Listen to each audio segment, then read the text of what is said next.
नमस्कार मैत्रिणींनो, मी आज तुम्हाला कांद्याची पात कशी बनवायची ते सांगणार आहे.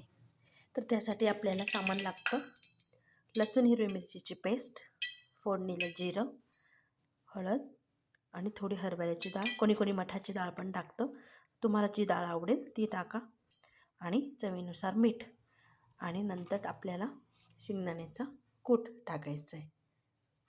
तर कढईमध्ये थोडं तेल घेऊन त्याच्यात फोडणीला जिरं, लसूण हिरवी मिरचीची पेस्ट टाकून घ्यायची. नंतर ते छान कलसलं की आपण स्वच्छ धुवून घेतलेली कांद्याची पात टाकायची आहे. नंतर त्याच्यासोबतच आपल्याला हरभऱ्याची डाळ टाकून घ्यायची आहे. ती आपण थोडीशी भिजत टाकलेली होती.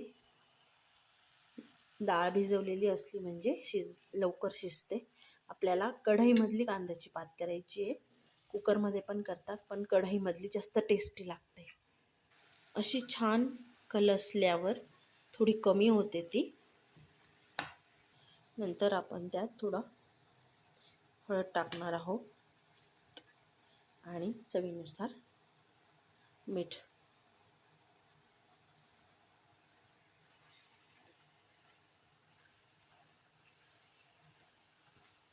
आपण थोडं पाणी टाकणार आहोत.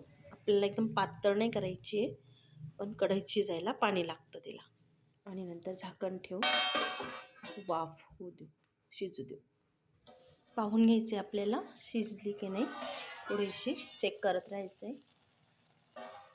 मी तुम्हाला एकदम कमी वस्तूंमध्ये टेस्टी कसं बनवायचं ते सांगत जाणार आहे. भाजी शिजत आल्यावर आपल्याला शेंगदाण्याचा कूट लावायचा आहे.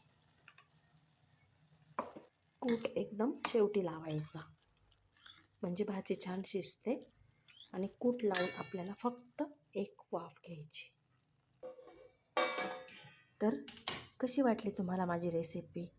तुम्ही मला नक्की कमेंट करून सांगा आणि तुम्ही नक्की घरी ट्राय करा. थँक्यू. माझ्या सुरेखा रेसिपी चॅनलला नक्की सबस्क्राईब करा आणि व्हिडिओ आवडला तर लाईक करा आणि शेअर करा की बऱ्याच मुलींना काही भाज्या येत नाही, तर तुम्हाला ज्या भाज्या येत नसतील त्या तुम्ही नक्की व्हिडिओ शेअर करू शकता.